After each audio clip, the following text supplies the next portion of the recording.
Sénégal, à l'instar de la communauté internationale, s'indignait du sort de George Floyd. Et pas plus tard que ce 10 avril, vient en communiquer le ministère des Affaires étrangères condamné dans les formes diplomatiques requises en l'espèce le comportement jugé répréhensible de la police de Florence contre un citoyen sénégalais basé dans cette ville, comme c'est souvent arrivé que les pays s'indignent à coup de communiquer à chaque fois qu'un compatriote est victime de maltraitance à l'extérieur de nos frontières. Alors faut-il ici s'indigner du sort réservé à Astou Sorna, morte dans l'indifférence la plus totale d'un système sanitaire qui est très peu soucieux de la vie humaine. C'est dire que la chose se passe in situ dans ce pays qui s'appelle le Sénégal, ce qui devrait amener à devoir se départir de la propension à croire toujours que l'enfer c'est les autres. Ou bien que non, car le comportement cruel de cette sage-femme de l'hôpital Amadou Saron Bay de Louga, qui a abouti à la mise à mort atroce de cette jeune dame porteuse, montre à bien des égards que l'ennemi peut venir de l'intérieur. Et il est bien venu de l'intérieur, cet ennemi qui a toujours avancé à visage découvert dans un système sanitaire malade de la plupart de ces hommes et femmes, mais surtout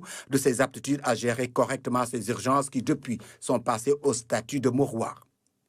Louga est donc l'arbre qui cache la forêt de défaillance dans un système malade et qui se cache. Combien sont-ils dans les hôpitaux qui meurent chaque jour dans l'indifférence la plus totale, faute de prise en charge optimale? Disposer d'un médecin dans certaines situations relève au Sénégal de la croix et la bannière au moment où dans les urgences, la vie humaine compte pour peu et que sur toute la chaîne de décision, les responsables sont aux abonnés absents. Voilà contre quoi le chef de l'État doit absolument sévir pour remettre l'église au centre du village. Car cette mise à mort atroce sur l'autel d'un désidérata d'un personnel soignant dans un pays qui aspire à une certaine notoriété est inacceptable. Il est dès lors un test grandeur nature à nos capacités communes à s'indigner du sort qu'un compatriote peut réserver à un autre compatriote et à dire non, plus jamais ça, et que les fautifs soient sanctionnés à la hauteur de leur forfait qu'aucune autre forme de version commanditée ne saurait venir effacer.